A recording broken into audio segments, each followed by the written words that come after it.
Bryant dance. Oh my gosh. Bell just clothesline Bryant. Hold up.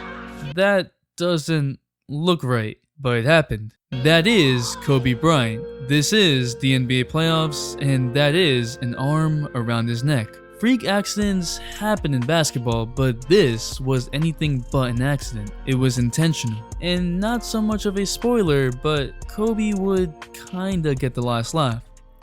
What is up, dudes, dudettes, ballers, players? It's your boy MJ. It's been a month since the season got suspended. 2020 hasn't been it. Alright?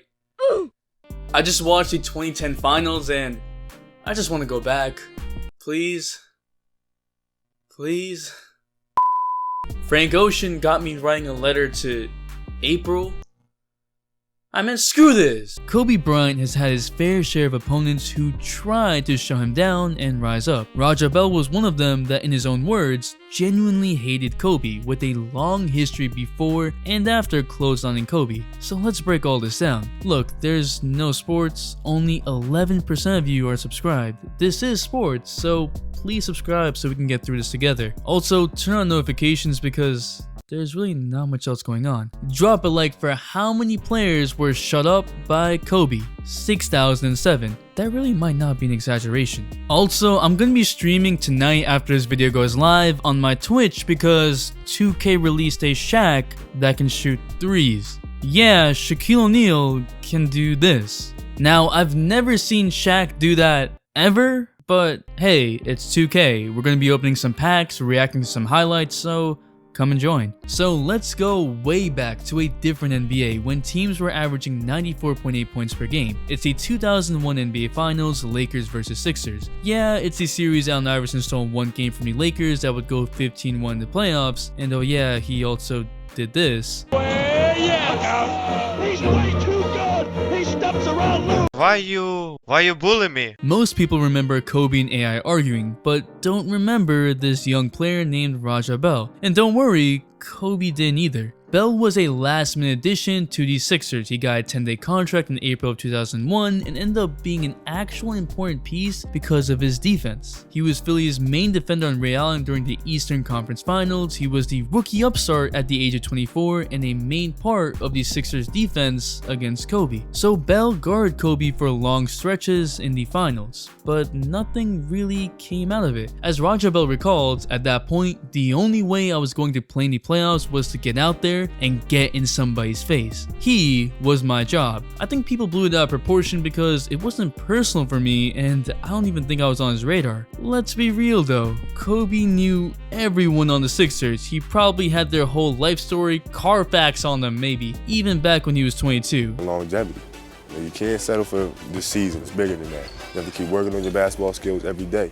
And that includes Raja Bell, who was their main guard defender for the Sixers. Kobe still didn't think much of Raja Bell, but Kobe definitely had left an impression. Raja Bell would jump on different teams in the next few years, like on the Mavericks and Jazz. He wasn't a regular in the rotation for the Mavs, but he got his chances to guard Kobe. In that season, Kobe only averaged 19 points against the Mavericks on less than 40% from the field in 4 games. Whatever the Mavs and Raja Bell were doing had some impact because Kobe averaged 37 and 6 for that season. The 2004-05 season was different. Raja Bell was on the Jazz and was finally a regular in the rotation, which meant more time defending Kobe. And based off of Raja, Kobe was hitting him in the face with elbows. I tried to find clips of that, but instead I found this clip of Kobe supposedly elbowing Raja Bell on the Suns, which Raja complained for, and he didn't even touch him! It's possible that what Raja Bell was saying is true, but that was never his real problem with Kobe. A hard foul on Kobe when Raja was on the Jazz, an altercation when Raja got onto the Suns and just wouldn't let Kobe go. Bell was becoming one of those annoying defenders, a guy that wanted to try to claim the Kobe stopper title. And to some extent, it was impacting Kobe. 2 of Kobe's 14 technicals in the 05-06 season were against Raja Bell. Still, Kobe averaged 42.5 points against the Suns in that regular season. When he was asked about how Bell was affecting him, he said, "I've got bigger fish to fry than Raja Bell. Are you kidding me?" Kobe really has Hall of Fame trash talk. Dang. Then the Suns decide not to play Nash and Bell in the final regular season game against the Lakers, which made the Lakers think that the Suns want LA to win to help the Lakers keep the 7th seed and face them in the playoffs. There was already bad blood between the Suns and Lakers, and this wasn't gonna make things better. Kobe has said that he hated the Suns back then, and he took this personally. And then we have the 2006 playoffs, a very chippy physical series. It's the Suns versus Lakers, MVP Steve Nash and the dynamic 7-second offense versus Kobe, who averaged 35 points in the regular season, dragging a subpar Lakers squad with Kwame Brown and Smush Parker starting. Those were not good days for the Lakers. Mission failed. We'll get them next time. But there was also the Kobe versus Bell matchup, for which the most part stayed relatively quiet. There was tension between the two teams. There was the fake elbow that I showed earlier, and then in game 5, in a blowout for the Suns, there was the clothesline. Kobe got up from it like it was nothing and proceeded to smile it off, wagging his finger as to say, that didn't mean anything. I mean, Kobe's head was literally getting turned by Raja Bell. He had him in an almost chokehold. Alright, Kobe. After the game, this is what Kobe said. I don't know this guy. I might have said one word to this guy. I don't know this kid. And I think he overreacts to stuff. I mean, I don't know him. I don't think about him. When we go out there, we play. When we play during the season, we play each other. That's it. I don't know this kid. I don't need to know this kid. I know to. And we go out there and we play the game and leave it at that. Maybe he wasn't hugged enough as a kid. Kobe? What? He wasn't hugged enough as a kid? Kobe's 2 years older than you, calling him a kid? What? I don't even... Huh?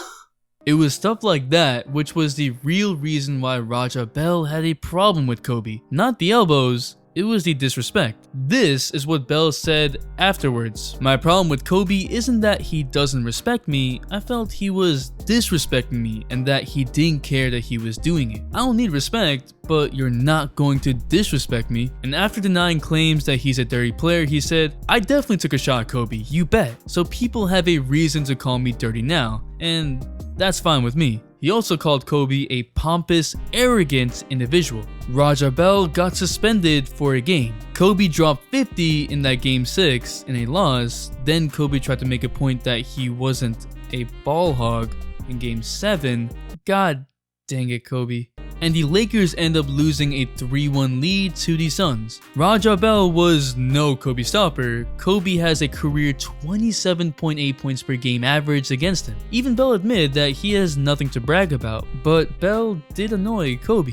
The Lakers didn't have much those days against a powerhouse, but when Bell sat out, Kobe dropped 50 on him. When he came back, he held him under 30. The funny thing about all this is that Kobe would end up recruiting Raja Bell years later in 2010. Bell didn't join the Lakers, found himself on the Jazz again in 2012. There was trash talk from Bell that Kobe walked away from and responded with actions. Kobe torched him for 40. Yeah.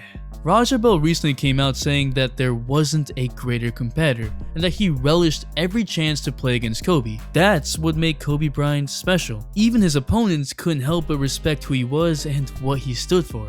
You knew that every night you played him, yeah, it was going to be a tough task, but you were getting the best of him. And that challenge was special. Kobe was that man, and he wasn't backing down from anyone. But what do you think? Rank the best trash talkers of all time in the comments. Who was the toughest player to guard in NBA history? Drop a like for trash talk stories, cause I love diving deep into these. Hey, I'm gonna be on Twitch eventually, gonna live stream some reactions to highlights, play music, play 2K, talk to you guys. Look, it's just gonna be fun. And if you're here, you a real one, so comment kid, so I know. The Instagram shout of the day goes to Ande, and the all-day notification shout goes to Armand, a close friend who I might be starting another channel with, so stay tuned. Thanks for the all-day support. Make sure to hit the bell for all notifications, and if you're not a sub, hit the subscribe button, join the all-day community for more fire content, all-day support. It's your boy MJ. We out. Okay, just stop in my spaceship. Okay, just stop in my spaceship. No.